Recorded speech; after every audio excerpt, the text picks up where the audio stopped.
How you doing, guys? So today we're talking about danglers, specifically this dangler from Combat Art Training. This is made by my friend Andrew Smersek.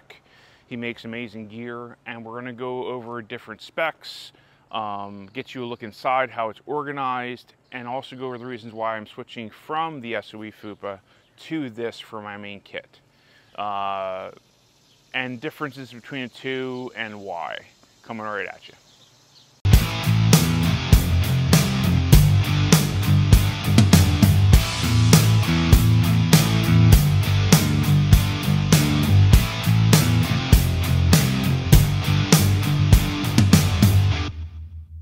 All right, so here we are, guys.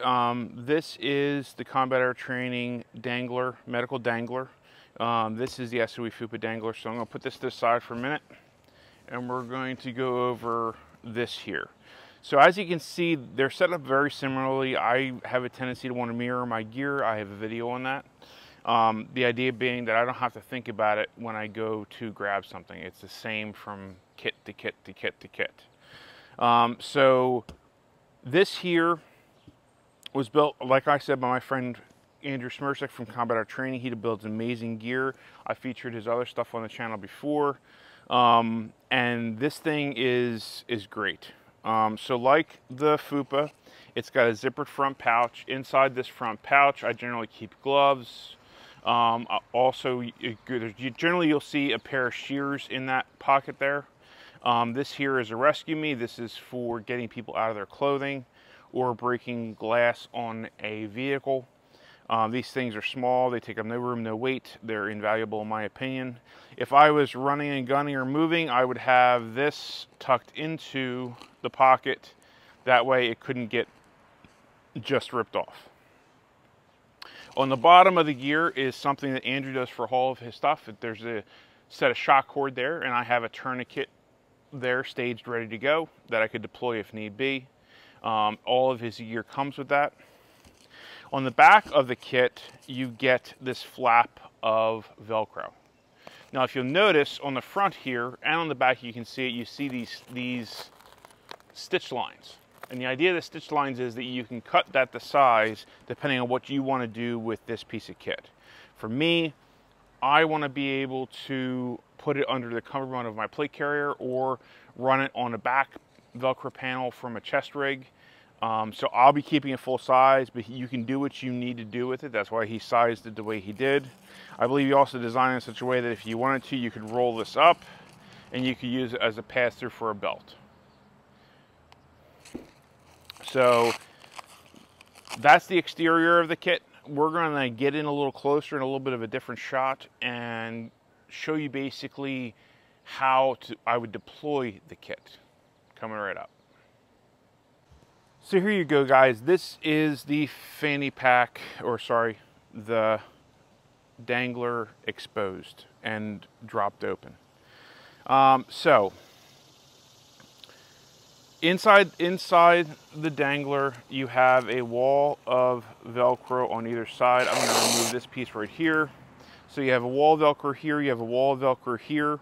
At the bottom here, you have two small loops and two larger loops. Behind this Velcro panel here, you have two pockets, and that goes the full width of the dangler itself. Up top here, you have another pocket. So the way it comes to you would be basically like this. So it gives you kind of a blank canvas to figure out what works best for you. For me personally, the way I set up all of my danglers, I use a Haley Strategic insert that is made for their medical dangler. But let's go over what we have going on right here first. So just to give you an idea of how you could set it up, in the flat pocket here, I have some rescue blankets. I have a compact H&H mini compression bandage, and I have some chest seals. So that's what's occupying this back pocket. It's flat, so that way it doesn't add too much bulk to the interior of the space. Because if you don't know it, medical gets really bulky really fast. I have two decompression needles here. And then behind this panel here, I've got some quick clot agents. These particular ones are kind of bulky, which is why I have them where they're at. So that's basically how it comes. What have I added to this kit? Well, Andrew sent me along some of his organizers that he makes. So these are built the same way as his shotgun cards, which you'll be seeing on the channel soon. It's a type of furniture elastic that's used in upholstery, so it's very resilient. And then what he has is he has two loops. Actually, put this closer to the camera so you can actually see what's going on here. So he's got these two loops here, two small ones on either side, and then in the center he's got a larger loop. So the idea being is that you could fit a large amount of medical gear here and organize it well. And if you had 3 or 4 of these, you could easily organize this particular piece of kit. What I added to it and what I added to all my danglers is this piece here. This comes from Haley Strategic. And what this does is, as you deploy the kit, as it drops open, these wings fold out. And what I got are gloves, tourniquets, and compression gauze. And that's how I've decided to set this dangler up. So we're gonna pull back a little bit. We're gonna pop open the SOE and kind of compare, you know, different sizes and dimensions to the both of them coming right up.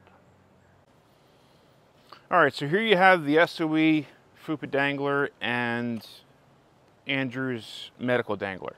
And I think right away you can kind of notice the difference in size. The SOE FUPA dangler definitely has a larger capacity. It can fit more in it. But it also, there's minuses to that. I have run with this. It is definitely usable under your plate carrier, but it is bulky. It does take up a lot of space. And when you go prone, you definitely feel it in your gut. So the reason why I decided to go with this is, one, it's not going to take up quite as much room when I'm going prone. It won't be quite as much of a punch in the gut because it's not quite as thick. It's also a little shorter and a little wider, or maybe the same width but a little shorter. And that shorter space is going to shove it less down into your groin area or into your hips when you have to come down on a knee. So I think all the way around, I think it's going to be a little bit better for me under the plate carrier. What this roll fills better, and what it probably will wind up filling, is under the chest rig, because chest rigs generally are set higher, so it won't be quite as bad as far as the height goes. So as you can see, same setup. I've got, you know, the same insert from Haley Strategic. This is the other half of the insert on the lower half. I don't have this in here. My intention with this is to put more compressed gauze and maybe a couple other items into this before this is actually fielded and attached to my gear. Now we're going to kind of close them up and give you a better idea on sizing with them closed up, on the, you know, how deep they are, how tall they are, how wide they are, coming right up. All right, so here you can kind of really see the size difference between the two as they sit next to each other. As I said, I think they're probably running about the same width, but the SOE dangler is definitely much taller. And also, if you were to look at the side dimensions of them, it's a little bit on the thicker side. So is this too big to run with? Absolutely not. I've run a rifle class with this. It worked beautifully. But I think for me, with a plate carrier, because of how they sit on my body personally, I think this is going to be a better choice for me. But as you can see, you're able to set it up basically the same way. Also, this is a sexier camo pattern. It just is, and that makes it better. If it was Marpat, it'd be bulletproof. Just ask Scully. So really, I don't think either one's a bad choice. I think they're both great choices for you. The question is, what do you need them for? And the only way you're going to know that is if you run them. But build quality, I don't think one is better than the other. The design of them, I don't think one is better than the other. I think they're both great pieces of kit. Either one would serve you well. But I think it is great that Andrew has made a piece of kit that is as good, in my opinion, as John's. He is going to hopefully continue to improve his designs, his abilities, and I can't wait to see, where it goes for him. All right, guys, so that's it. That is the Combat Art Training Medical Dangler. I think that this piece of kit 100% fulfills all of my expectations for it. I was able to be part of talking to him when he was doing the design of it.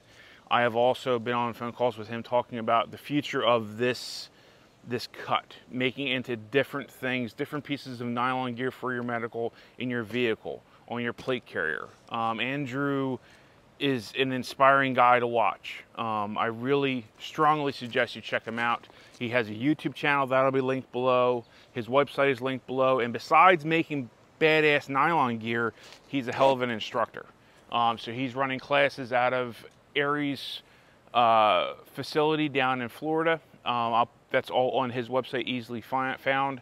He also is doing some traveling classes, like he's going to be at SOE for SRF doing a homestead patrolling class with Jay Gibson. That's going to be fantastic. That's a 0 round count class. So guys, check him out. He's doing amazing things. He's going to continue to do even better. And I am just happy and thrilled to be able to watch him grow and be someone that he reaches out to when he has questions or about gear or about placement. It's an amazing thing for me. Again, guys, the Combat Art Training Medical Dangler, go get one. You won't be sorry. And what are you guys doing to make yourself better today? What are you guys doing to improve your position in either your family or anything else? It doesn't have to be some mind-blowing thing. It could be simply taking your kid for a hike, or mowing the lawn, or getting down and sweating and getting the blood flowing. Do something, guys. And remember, your path is out there. Go find it.